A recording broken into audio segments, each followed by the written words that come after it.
जय हिंद दोस्तों, मैं हूं इब्राहिम। आप देख रहे हैं सत्यशोधक नंबर 1। आज हम मौजूद हैं मीरा भाईंदर के गोल्डन नेस्ट इलाके पे, जो एक चार रास्ता है। और इस चार रास्ते पे एक आंदोलनकारी लोग भी बैठे हुए हैं, जो आंदोलन की आग सन 2018 में 30 दिसंबर को फूंक दी गई थी। पर आज भी वो आग जल रही है धीरे धीरे, और उसे हवा लग रही है और वो फैलते जा रही है हर एक जगह पे। पुणे की हाल आपने देखा होगा क्या है। एनसीपी के जो यहाँ पे लोग बैठे हुए हैं, उसी एनसीपी के एमएलए के यहाँ पे क्या हाल हुई वो आपको पता होगा।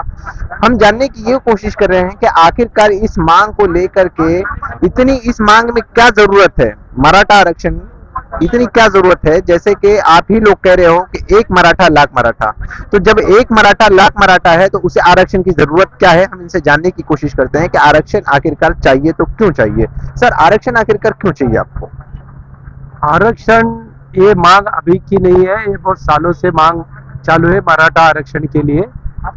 लेकिन इसका आज उग्र रूप धारण किया हुआ है, क्योंकि इसके पहले 58 जो शांतता मोर्चा निकाले, उसके बावजूद भी आरक्षण मिले नहीं। उसके बाद कोविड से वो आंदोलन स्थगित हुआ, वापस फिर से आंदोलन चालू हुआ है। जरंगे पाटिल इन्होंने आंदोलन के लिए शुरुआत की, उन्होंने उपोषण किए, आमरण उपोषण की, भी वो हल हुआ नहीं, इसलिए फिर से उन्होंने आमरण उपोषण चालू किया है आरक्षण को सपोर्ट करने के लिए। पूरे महाराष्ट्र में पूरे मराठा समाज उसको समर्थन के लिए ये क्या सिर्फ और सिर्फ आप लोगों को आश्वासन देकर के सालों साल उठाया जाएगा, नई नई सरकार आती रहेगी और वो आपको इसी तरह एक आश्वासन का, जो अगर मैं कहूं कि उसे लॉलीपॉप देकर के आपको छोड़ दिया जाएगा, क्या इसी तरह चलता रहेगा या फिर ठोस आप लोग को आरक्षण मिलेगा वाकई में? नहीं, आरक्षण देने का प्रयास गत सरकारों ने भी की, लेकिन वो रहा टिका नहीं सुप्रीम कोर्ट में। लेकिन अभी उसके लिए कोशिशें जारी है। लेकिन अभी ये लॉलीपॉप नहीं है, ये आरक्षण जब तक मिलेगा नहीं तब तक यह आंदोलन चालू रहेगा। क्या यहाँ पर भी ये देखने को मिलेगा कि यहाँ एमएलए सुरक्षित रहेंगे, या यहाँ पे भी मतलब जो है उनको भागना पड़ेगा? इस तरह का आंदोलन यहाँ पे भी देखा जाएगा? नहीं, आंदोलन उग्र होता जाएगा तो सबको ही भागना पड़ेगा, सब राजनीति जो नेताओं को, क्योंकि जो एमएलए जो है, जो एमपी है, उनका कर्तव्य है कि आरक्षण के लिए वो मुद्दा सदन में उठाए, और नहीं उठाएंगे तो उनको भी भागना ही पड़ेगा। चलिए, अभी तो ये आंदोलन आज का पहला दिन है, शांति से चल रहा है। देखना यह है कि ये शांति कहाँ तक चलती है। जिस तरह से पुणे के अंदर में आप देखेंगे कि बेंगलुरु और जो हाईवे पे है उस पर टायर जला करके ट्रैफिक जाम कर दी गई। क्या यहाँ पे भी वही होने वाला है, या इनकी डिमांड को इन्होंने जो शांति से प्रस्ताव रखा है, बैठे हैं, या हर बार आप लोग इसी तरह से आंदोलन करते हुए बैठे रहेंगे और आंदोलन करते रहेंगे, या इस पे कोई राजनीति हो रही है? क्या ऐसा तो नहीं कि इस पे राजनीति हो रही है? राजनीति की बात नहीं करेंगे हम देखो, पहली बात तो है कि ये आंदोलन, ये आरक्षण जो है, ये अन्ना साहब पाटिल ने 40 साल पहले चालू किया था ये आंदोलन का लड़ा। और दूसरी बात है कि ये आंदोलन, ये जो आरक्षण है, ये 2-3 सरकार ने, जो भी सरकार आई उन्होंने देने की कोशिश किया, लेकिन सुप्रीम कोर्ट में टिका नहीं। लेकिन अभी जरंगे पाटिल के माध्यम से जो 40 दिन के पहले एक ऑपरेशन किया था, अभी वापस दोबारा कर रहा है। और हमारी मांग है कि सरसकट, यानी कि हर एक मराठा समाज जो है, आज आपने जो क्वेश्चन किया था कि मराठा समाज की जरूरत है क्या, तो मराठा समाज जो था पहला शेतकरी था, और वो सक्षम शेतकरी था। लेकिन आज वो शेतकरी एक कम करते करते करते एक अल्पभूत आरक्षित शेतकरी बन गया, और इसके लिए उसका आरक्षण की जरूरत है। वो आर्थिक दृष्टि मागास हो चुका है। इसके लिए अभी हमारा जरंगे पाटिल के माध्यम से उनके उपोषण को सपोर्ट देते हुए सभी मराठा समाज को कुल भी दाखला देना चाहिए, उनको ओबीसी में लेना चाहिए। उसी के साथ में जो जनगणना होना चाहिए, कि जो जातीय जनगणना होगा तो सुप्रीम कोर्ट में हमारा आरक्षण टिकेगा और हमें परमानेंटली आरक्षण मिलेगा। इसकी आपने देखा, आपने उदाहरण दिया कि आमदार लोगों का घर जलाया गया, तहसीलदार कार्यालय जलाया गया, उसके साथ में नगर परिषद जलाया गया।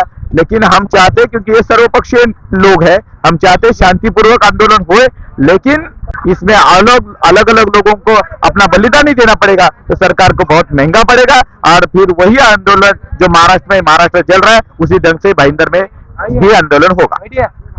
चलिए, पहले ही समझा दिया इन्होंने खुल करके कि सरकार को समझ लेना चाहिए कि कहीं ऐसा ना हो कि यहाँ पर भी जिस तरह से पुणे की तरफ में जो हो रहे हैं वैसे यहाँ लोग भी अपने आप का रूप धारण ना करें। आप देख रहे हैं यहाँ पर मुसलमानों ने भी समर्थन दिया हुआ है मराठा आरक्षण को। मैं एक सवाल करना चाहता हूँ इनसे कि डॉक्टर साहब, मैं आपसे ये पूछना चाहता हूँ कि जिस तरह से आज आप इन्हें समर्थन दे रहे हैं, पर आप लोगों को खुद सरकार के अंदर में आरक्षण नहीं है, इस पे आपकी क्या सोच है? इसके ऊपर में आप लोगों को क्या करना चाहते हैं? तो पूरे महाराष्ट्र में जो है, जो सभी जात पात धर्म के जो लोग हैं, जो मतलब आर्थिक दृष्टया इकोनॉमिकली जो बैकवर्ड है, उनको आरक्षण नहीं मिला है।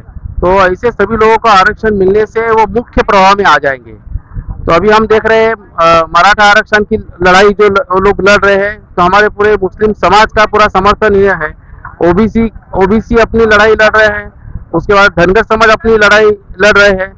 तो हमारा ये कहना है कि जो आरक्षण सरकार ने, वो भी बात करते हैं, लेकिन हम ये दिखाना चाहते हैं कि हम सब एक है और साथ में लेकर ही ये जो है सरकार पे हम लोग दबाव बनाना चाहेंगे। और अभी ये नौबत आई है, अभी ये समय आया है कि सरकार को जगाने का काम जो है मराठा समाज के माध्यम से, सभी समाज के माध्यम से अब हो रहा है। नहीं पड़ेगा, इस पार या उस पार की ये लड़ाई है और इस लड़ाई में हम सभी जो है शामिल है। और मुझे पूरा विश्वास है कि जल्द ही जल्द मराठा समाज को जो आरक्षण मिलना चाहिए, उनके पिछड़े जो लोग हैं उनको आरक्षण मिलना चाहिए, उनको मुख्य प्रवाह में लाना चाहिए।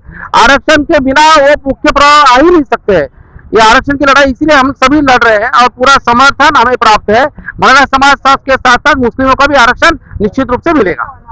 चलिए, मुसलमानों ने भी यहाँ पे एक सपोर्ट दिया हुआ है कि हम साथ में हैं, पर इनका खुद का कोई सपोर्ट का अभी तक का सरकार ने ठोस पिलर नहीं बनाया है। देखना यह है कि क्या इन्हीं के साथ साथ में इनका भी कुछ ना कुछ होगा।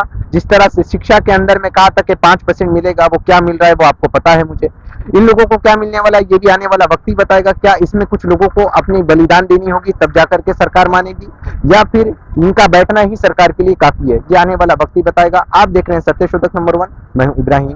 जय हिंद, जय महाराष्ट्र।